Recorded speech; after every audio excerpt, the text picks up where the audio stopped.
Hello everyone. आज हम करेंगे एक्सरसाइज 7.1 क्लास 12th के सॉल्यूशंस। फर्स्ट एक्सरसाइज है हमारे पास ये, और हमने मेथड ऑफ इंस्पेक्शन किया है और कुछ बेसिक रूल किए हैं हमने इंटीग्रल्स के यानी इंटीग्रेशन के।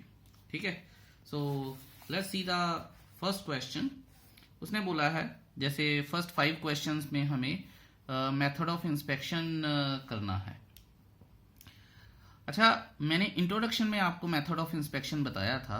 अब मैं आपको इसको करना कैसे है वो बताऊंगा। सिंस अब हमारे पास इंटीग्रेशन का थोड़ा सा वेयर अबाउट्स हैं, इसकी नॉलेज है, अब मेथड ऑफ इंस्पेक्शन करना हमें और भी आसान है। सो लेट्स सी कि कैसे करना चाहिए। देखिए, फर्स्ट क्वेश्चन है मेरे पास sin 2x। ठीक है जी। तो मेथड ऑफ इंस्पेक्शन हमें बताता क्या है? मेथड ऑफ इंस्पेक्शन बताता है कि अगर हम किसी फंक्शन को डिफरेंशिएट करें तो हमारे पास ये चीज आती है, और अगर हम इसको इंटीग्रेट कर दें तो वो फंक्शन आना चाहिए।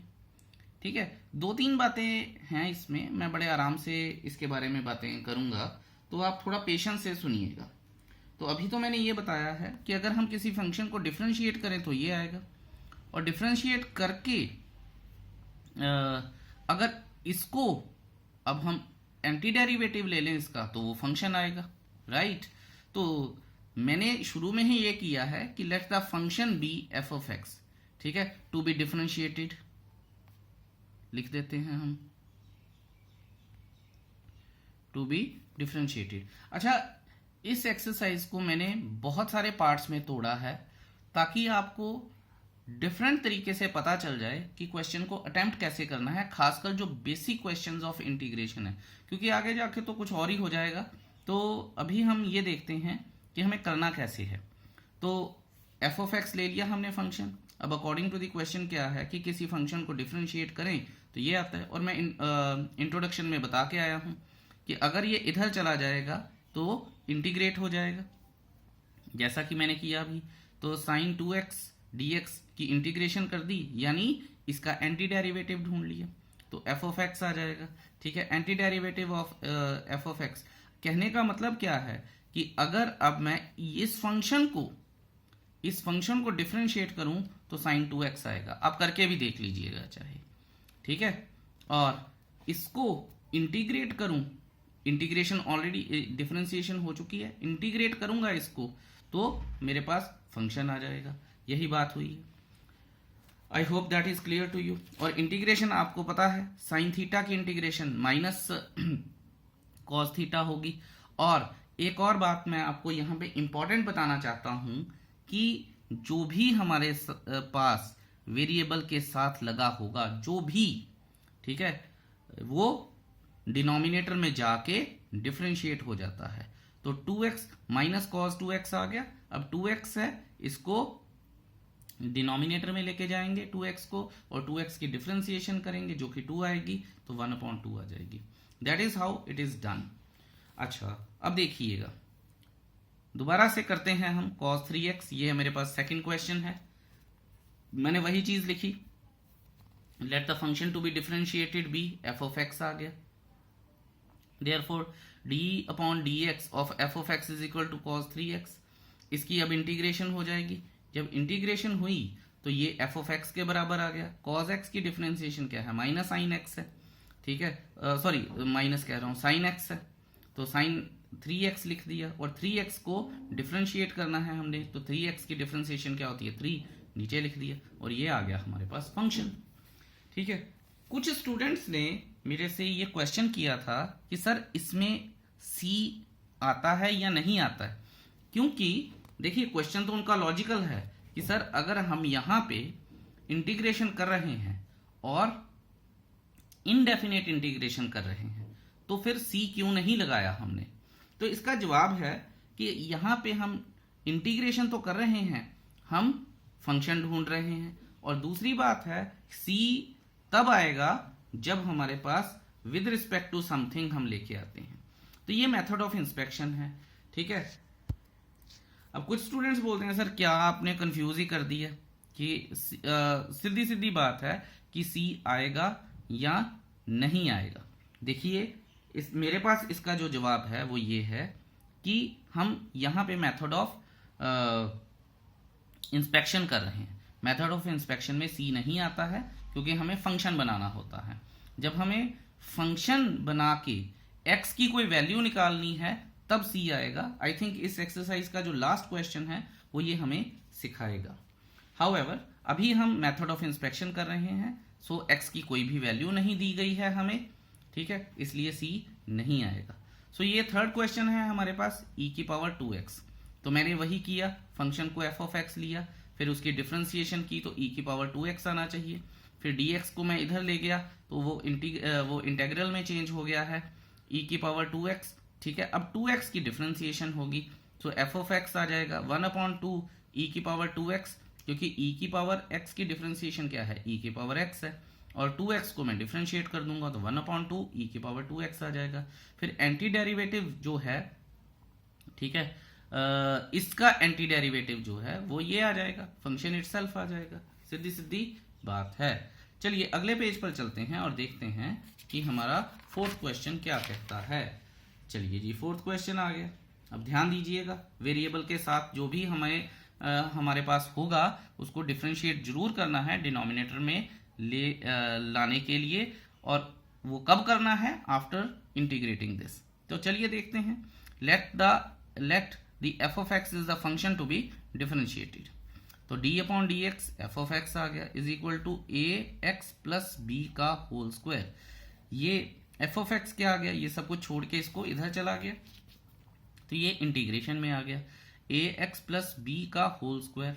अब ये पूरा फंक्शन जो है इसे हमें एज x की तरह ट्रीट करना है। तो पहले इंडेक्स रूल लगाएंगे, 2 + 1 अपॉन 2 + 1 3, तो ये अपॉन 3 आ जाएगा। अब ये पूरा फंक्शन वेरिएबल के साथ है तो इसे डिफरेंशिएट करेंगे तो a आएगा, वो भी डिनोमिनेटर के साथ चला गया। And that is how we solve the question. Simple है, ठीक है, आपको पता होना चाहिए। अब हम करेंगे क्वेश्चन नंबर 5। क्वेश्चन नंबर 5 क्या है, sin 2x - 4e की पावर 3x। ठीक है, ध्यान से देखिएगा। दोबारा से वही स्टोरी, f ऑफ x को ले लिया मैंने, तो d upon D X F of X आ जाएगा sin 2x माइनस, ठीक है, sin 2x - 4e की पावर 3x। फिर ये dx इधर चला गया तो इंटीग्रेशन आ गई, sin 2x - 4e की पावर 3x। अब मैंने इंटीग्रेशन, क्योंकि दो टर्म्स हैं तो इंटीग्रेशन अलग अलग कर दी। ध्यान से देखिएगा, आगे जाके इस चीज को भी मैं मर्ज करूंगा, सो प्लीज ध्यान से देखिएगा। सो यहाँ पे आ गया sin 2x dx - 4e की पावर 3x dx आ गया। तो sin x की डिफरेंशिएशन क्या होती है, माइनस cos x।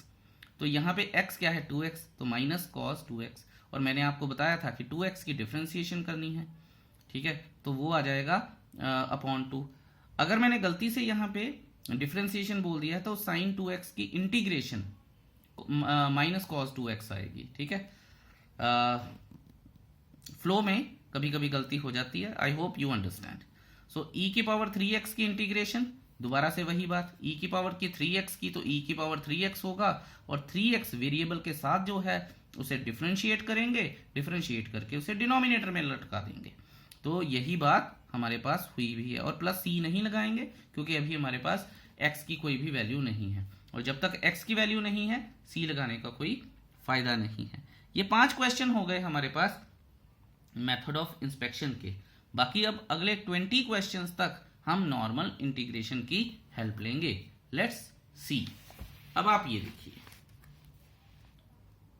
ये हमारे पास क्वेश्चन आ गया है, क्वेश्चन नंबर 6, 4e की power 3x plus 1 dx। 4 integration में e की पावर 3x अलग अलग कर लिया क्योंकि टर्म्स थी, कांस्टेंट भी बाहर निकाल लिया, dx प्लस 1 dx आ गया। तो मैंने आपको बताया इसको डिफरेंशिएट करेंगे, डिनोमिनेटर में ले आएंगे। e की पावर 3x की डिफरेंशिएशन और इंटीग्रेशन e की पावर 3x है। काफी सारी इंटीग्रेशन बिना डिफरेंशिएशन के हो ही नहीं सकती है, ठीक है। सो इसका मैंने प्लस c1 लगा दिया। कुछ बच्चों को कंफ्यूजन होती है तो देखिएगा ध्यान से, प्लस x, ठीक है, 1 की डिफ्रेंसिएशन x होती है प्लस c2 लगा दिया। अब आप नीचे देखिएगा 4/3 e की पावर 3x प्लस x, ठीक है, प्लस c कर दिया मैंने। और c क्यों आया है, c1 plus c2 is equal to c होता है, क्योंकि कांस्टेंट जितने मर्जी कर दूं एंड में वो एक ही कांस्टेंट बनता है। I hope you get it now. अब क्वेश्चन नंबर 7 करते हैं। क्वेश्चन नंबर 7 है, मैं इसका एलसीएम लिया है और फिर इसको मल्टीप्लाई किया और एक्स स्क्वायर से एक्स स्क्वायर कट गया, जो कि यहाँ पे आया। ठीक है, अब आप ये देखिए कि इसके बाद नेक्स्ट स्टेप क्या है मेरा, मैंने डिफ्रेंसिएशन इंटीग्रेशन करने के लिए टर्म्स को अलग अलग कर लिया है। एक्स स्क्वायर डी एक्स, ठीक है, माइनस 1 डी एक्स। तो एक्स स्क्वायर क्या है, एक्स की power 3/3 plus c1 minus x plus c2। फिर आ जाएगा एक्स की पावर 3/3 इंटीग्रेट हो चुका है, माइनस एक्स प्लस c। अब यहाँ पे बच्चे बोलते हैं कि सर यहाँ पे माइनस नहीं आना चाहिए था। बच्चों कांस्टेंट है, वो प्लस का हो माइनस का हो, सो हम अपनी ईज के लिए उसे प्लस का लिख लेते हैं। अगर देखिए यहाँ पे -2 होता c, तो इसने अपने आप ही इसको -2 बना देना था। अगर 2 होता तो फिर 2 रह जाना था, राइट। ओके, अब करते हैं हम क्वेश्चन नंबर 8। क्वेश्चन नंबर 8 की बात करें, ax square plus B X plus C, A B C constant है, हमें पता होना चाहिए क्योंकि बाहर dx लगा है। सो कोई फंक्शन जब डिफरेंशिएट हुआ होगा तो वो with respect to x differentiate हुआ होगा, कहने का ये मतलब है। a फिर कांस्टेंट बाहर निकल गया, X square D X, B X C, कोई 1 है अंदर। अच्छा जी, अब आप ये देखिए कि a/3, क्योंकि x 2+1 और नीचे भी 2+1, a/3x³ c1 आ जाएगा, मैं इसको अंडरलाइन कर देता हूँ। b x²/2 c2 आ गया, c x c3 आ जाएगा। अब आप ये देखिए कि हमने यहाँ पे मैंने c ना लगा के, क्योंकि c ऑलरेडी क्वेश्चन में था, तो मैंने k लगा दिया है। आप कुछ भी लगा सकते थे, ठीक है, आप सिंपल c1 भी लिख सकते थे, आप कुछ भी लिख सकते थे, सो कंफ्यूज मत होइएगा। फिर भी अगर कोई कंफ्यूजन है तो मुझसे ज़रूर पूछिएगा। a/3x³ plus b/2 x² plus c x plus k, तो k मैंने यहाँ पे बता दिया है, c1 plus c2 plus c3। ये एक एक नंबर वाले क्वेश्चन है सारे, ठीक है, एक नंबर से ज़्यादा कोई भी क्वेश्चन क्वालिफाई नहीं कर रहा है अभी तक, ठीक है। कोई होगा अगर दो मार्क्स में आ जाए तो। अच्छा, 9th क्वेश्चन करते हैं अब हम। 9th क्वेश्चन हमारे पास है 2x² प्लस ex dx, ठीक है। तो कोई फंक्शन, इसका मतलब ही ये है कि कोई function with respect to x differentiate हुआ होगा, हमने वो अब उसकी इंटीग्रेशन करनी है, ठीक है। तो 2 टर्म्स हैं तो 2 बार इंटीग्रेशन करूंगा मैं। 2 को बाहर निकाल लिया एज कांस्टेंट, एक्स स्क्वायर की डिफरेंशिएशन प्लस ई की पावर x की डिफरेंशिएशन। यहाँ पे आ जाएगा एक्स स्क्वायर है तो x³/3, ठीक है। अच्छा, कई बच्चे पूछते हैं कि सर अब आपने इसकी अपना डिफरेंशिएशन क्यों नहीं की, ठीक है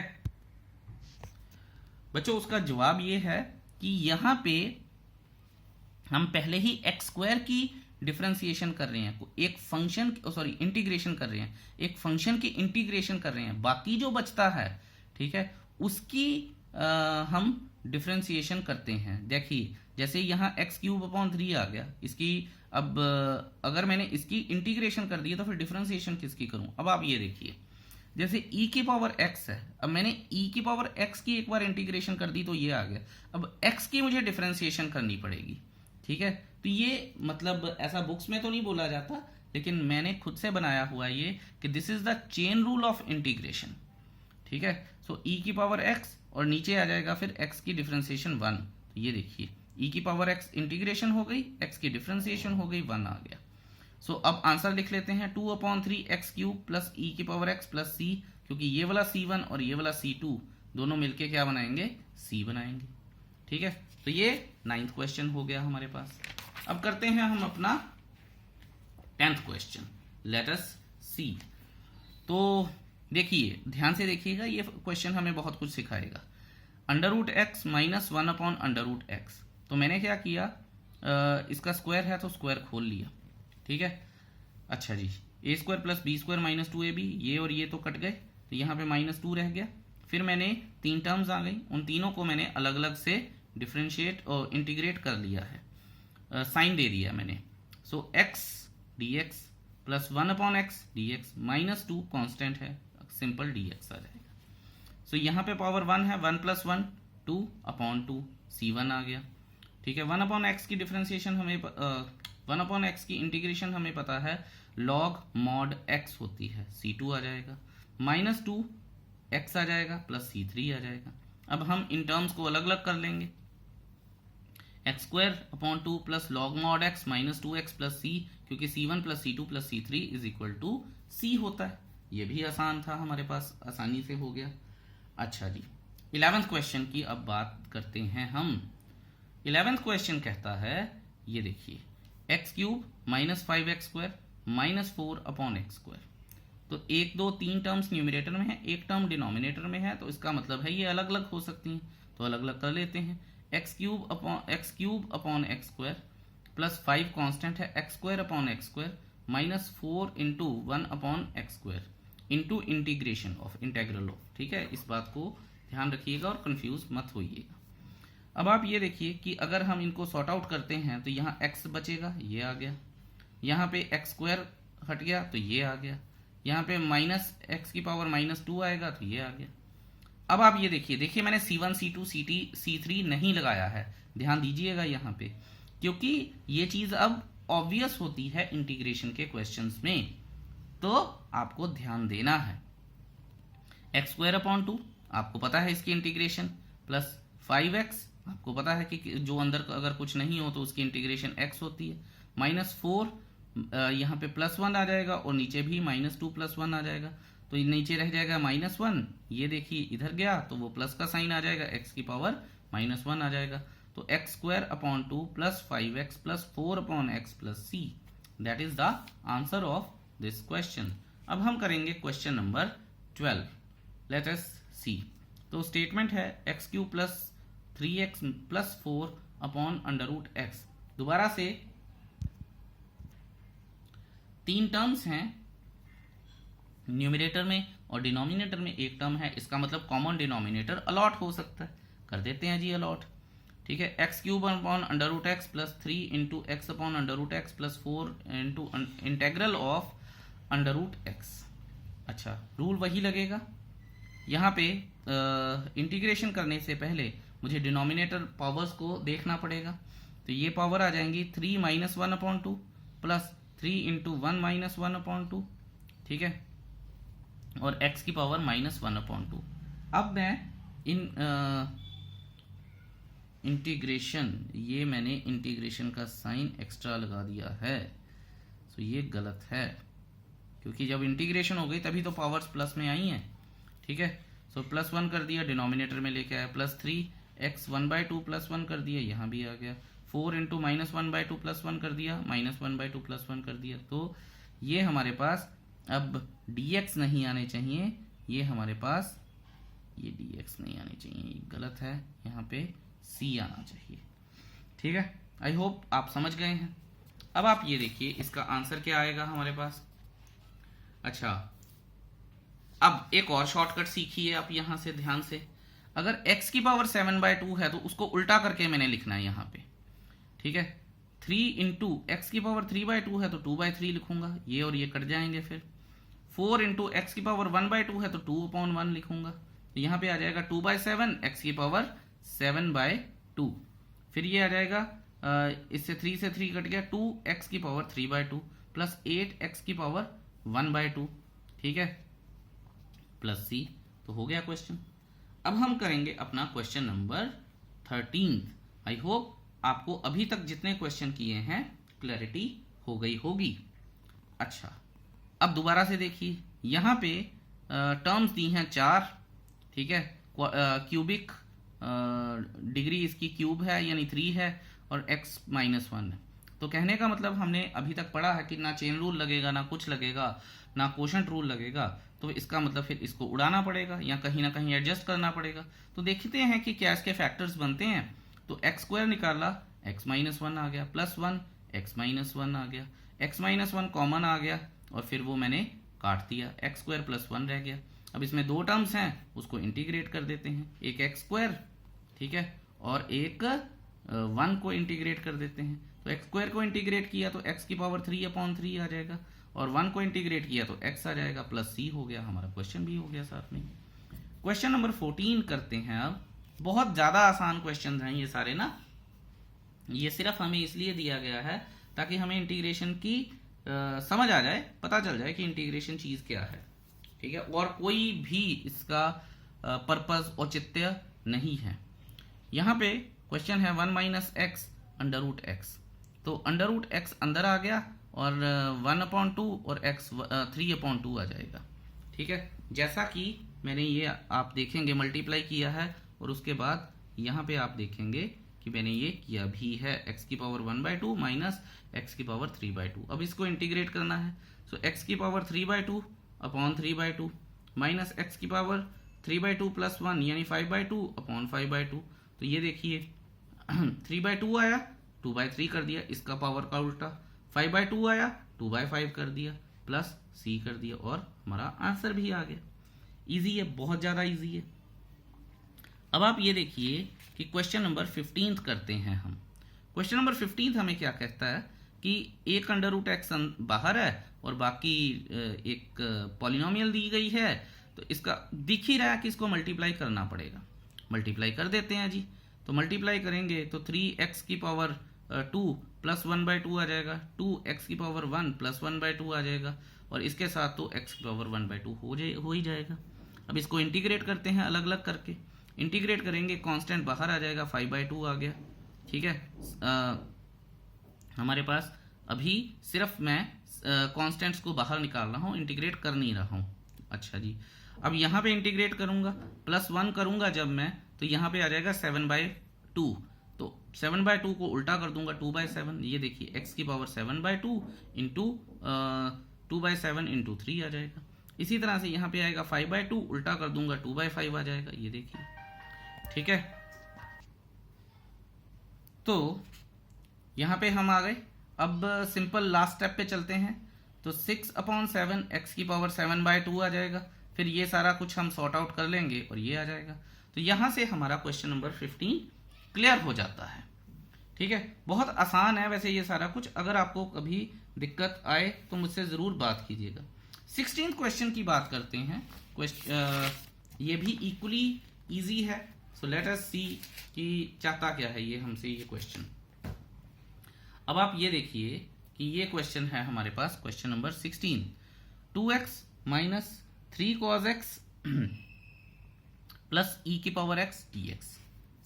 3 टर्म्स हैं, इसका मतलब 3 बार इंटीग्रेशन होगी। 2x अलग आ गया, 3 cos x अलग आ गया, e की पावर x अलग आ गया। अब 2 तो कांस्टेंट है, बाहर गया, x का पावर 1 है, 1 + 1 2, स्क्वायर 2 नीचे भी 2, ये देखिए। फिर 3 cos x की इंटीग्रेशन sin x होती है पॉजिटिव में, 3 sin x आ गया, कांस्टेंट बाहर आ गया। अब आप ये देखिए कि मैं सिंपली कोई भी कांस्टेंट वगैरह बाहर निकाले बिना ही इंटीग्रेशन कर रहा हूं, तो अनदर वे ऑफ डूइंग, और आपको आगे ऐसे करने पड़ेंगे ये चीजें, ठीक है। और e की पावर x है, तो ये हमारा, इसके बाद इसको सॉर्ट आउट कर लिया, ये लिख लिया, और ये हमारा आंसर है। अब करते हैं हम क्वेश्चन नंबर 17। क्वेश्चन नंबर 17 की स्टेटमेंट है, देखिए 2x² minus 3 sin x plus 5 √x। 3 terms हैं, 3 बार इंटीग्रेशन, यही हम रूल करके आए हैं अभी। तो 2x², 3 sin x, ठीक है, 2 मैं चलिए बाहर भी लिख सकता था, ये लीजिए, और 5 x की पावर 1/2 आ गया। सो x³ upon 3 into 2, 3 sin x की इंटीग्रेशन माइनस cos x लिख लिया, प्लस 5 x की पावर 1/2 प्लस 1, और ये नीचे आ गया। फिर इसको सॉर्ट आउट किया सारे को, 2/3 और 3 पॉजिटिव हो गया, 10/3 आ गया, क्योंकि ये आ जाएगा 3/2, उल्टा हो जाएगा तो 10/3 आ जाएगा, प्लस c। तो ये क्वेश्चन नंबर 17 भी हो गया। देखिए कितना आसान है सारा कुछ। अब हम करते हैं क्वेश्चन नंबर 18। तो लेट्स सी, इसकी स्टेटमेंट है इंटीग्रेशन में secant x plus tan x, ठीक है। प्रोडक्ट रूल हमने करना नहीं है, तो टर्म्स में बनानी पड़ेंगी, sec² x plus secant x tan x लिख लिया, 2 टर्म्स आ गई, 2 बार इंटीग्रेशन होगी। अब आप ये देखिए मैंने 2 बार इंटीग्रेशन ही नहीं की, एक ही बार की है। तो sec² x की इंटीग्रेशन tan x और सीकेंट एक्स tan x की सीकेंट x, तो यही हमारा आंसर है। सिंपल है। अब बात करते हैं हम क्वेश्चन नंबर 19 की। स्टेटमेंट है secant square X upon cosecant square x. ठीक है, तो कोशेंट रूल लगेगा नहीं, ऑल्दो हमें इन दोनों की इंटीग्रेशन आती है पर कोशेंट रूल ही नहीं लगता। सो मैंने क्या किया, 1 upon cos square X into sine square X upon 1 आ गया। ठीक है, तो ये आ जाएगा tan square X D X आ जाएगा। फिर ये आ जाएगा सीकेंट स्क्वायर एक्स माइनस 1 आ जाएगा। फिर secant square minus X tan X आ जाएगा। माइनस 1 की इंटीग्रेशन x हो जाएगी प्लस सी। देखिए कितना आसान है, क्योंकि tan स्क्वायर एक्स की इंटीग्रेशन मेरे पास है ही नहीं है, तो मुझे क्या करना पड़ेगा, फिर मुझे सोचना पड़ेगा कि इसका फॉर्मूला लगा के मैं सीकेंट में चेंज करूं। सीकेंट स्क्वायर की इंटीग्रेशन है मेरे पास। So that is how we think and we solve the questions. अब हम करते हैं question number 20। 2 minus 3 sine X upon cos square X. तो ये आ जाएगा क्योंकि दो न्यूमरेटर हैं और एक डिनोमिनेटर है तो सेपरेट कर लेते हैं। 2 cos square X D x minus 3, वैसे तो 3 बाहर आना चाहिए, sign X upon cos square x. अब आप ये देखिए, cos square x secant square x बन गया और इसकी इंटीग्रेशन मुझे पता है tan एक्स होती है। यहाँ पे एक साइन एक्स एक कॉस एक्स tan एक्स बन गया और एक कॉस एक्स ऊपर चला गया तो वो सीकेंट एक्स बन गया, तो 3 tan एक्स सीकेंट एक्स बन गया। सो यहाँ पे 2 tan x minus 3 secant x, क्योंकि tan एक्स सीकेंट एक्स की इंटीग्रेशन क्या होती है, सीकेंट एक्स और सीकेंट एक्स की इंटीग्रेशन डिफरेंशिएशन क्या होती है, सीकेंट एक्स tan एक्स। अभी हम पीछे भी करके आए तो हमें याद होना चाहिए ये। अब आते हैं हम MCQs पे। ठीक है, बड़े ध्यान से देखिएगा और इसका 22nd MCQ बड़ा इंटरेस्टिंग है, पर उससे पहले हम 21st MCQ कर लेते हैं। स्टेटमेंट देखिए आप, under root X plus 1 upon under root X D X आ गया। चलिए बड़ी अच्छी बात है जी। सो इसको हमने पावर में चेंज कर लिया, 2 बार इंटीग्रेशन करनी है, वैसे करनी चाहिए नहीं, ऐसा मुझे लिखना नहीं चाहिए, मैं ऐसे भी लिख सकता हूँ। ठीक है, 1/2 प्लस एक्स की पावर माइनस 1/2 डी एक्स। ठीक है, ऐसे भी लिखा जा सकता है। ऐसे लिखा मैंने तो उसके बाद क्या आया, ये चीज़ आ गई है। सो एक्स की पावर 1/2 प्लस 1 1/2 प्लस 1, एक्स की power minus 1/2 plus 1 minus 1/2 plus 1, तो ये हमारे पास हो गया 2/3 एक्स की पावर 3/2। ठीक है, और यहाँ पे आ गया क्या, माइनस 1/2 आया, माइनस 1/2 प्लस 1, तो पॉजिटिव का 1/2 आया, उल्टा हो गया 2/1 आ गया, और यहाँ पे 1/2 आ गया, प्लस सी आ गया। ऑप्शन सी हमारा आंसर है। क्वेश्चन नंबर 22 जिसके बारे में मैं बात भी कर रहा था, उन्होंने ये चीज हमें गिवन दी है, और जो मैं शुरू में बताता आया हूं कि किसी फंक्शन की डिफरेंशिएशन हुई होगी तो ये चीज आई है, और इसकी इंटीग्रेशन कर दूंगा तो वो फंक्शन आ जाएगा। अब ध्यान दीजिएगा, सी वाला कॉन्सेप्ट आ रहा है। ठीक है, सो एफ ऑफ एक्स, मैं डी एक्स को इधर ले गया तो इंटीग्रल का साइन भी दे दिया इसने। मैंने इसकी इंटीग्रेशन की, वो आपको आती है। ठीक है, इंटीग्रेशन की मैंने, एक्स की पावर -4 गई थी, -3 आई थी, तो इंटीग्रेशन जब मैंने इसकी की तो मेरे पास ये आया। अब ध्यान से देखिए, ये मेरे पास इंटीग्रेशन आ चुकी है। अब उसने क्या बोला है, देखिए, अब मैंने बताया था कि अगर जब तक x की वैल्यू हमारे पास नहीं है, हम c की वैल्यू ढूंढ ही नहीं सकते, क्योंकि जब तक मेरे पास वेरिएबल नहीं है मैं c की वैल्यू ढूंढूंगा कैसे। तो f ऑफ 2 = 0 उन्होंने दिया है। f ऑफ 2 क्या है हमारे पास, यहाँ पे 0 जरूरी नहीं है, 1 2 3 4 कुछ भी हो सकता था, तो यहाँ पे आ जाएगा। अब इस फंक्शन में मैं 2 की वैल्यू डालूंगा, 2 की पावर 4 प्लस 1 अपॉन 2 की पावर 3 प्लस c = 0। x की पावर, फिर c क्या आ जाएगा, इसको जब मैं सॉर्ट आउट करूंगा 16 आएगा, 1/8 आएगा, तो 1/28 सॉरी 128 प्लस 1 129/8 आ जाएगा, तो इधर जाएगा तो माइनस आ जाएगा, -129/8 आ जाएगा। फिर फंक्शन हमारे पास क्या था, फंक्शन हमारे पास ये है। ठीक है, फंक्शन हमारे पास ये है, तो c जो है वो कांस्टेंट था, तो जब x की पावर 2 होगी, x की वैल्यू 2 होगी सॉरी, तो जो c है वो -129/8 आएगा। तो एक्चुअल में फंक्शन क्या है, इफ x = 2। ठीक है, और f ऑफ 2 जो है वो 0 के इक्वल है, तो ये जो है हमारा एक्चुअल में फंक्शन है, and that is the answer, option A. I hope ये सारा कुछ आपको क्लियर हो गया होगा। फिर भी कोई दिक्कत है मुझसे जरूर पूछिएगा। Thank you so much for listening to me so very patiently. Have a wonderful day ahead. Bye bye.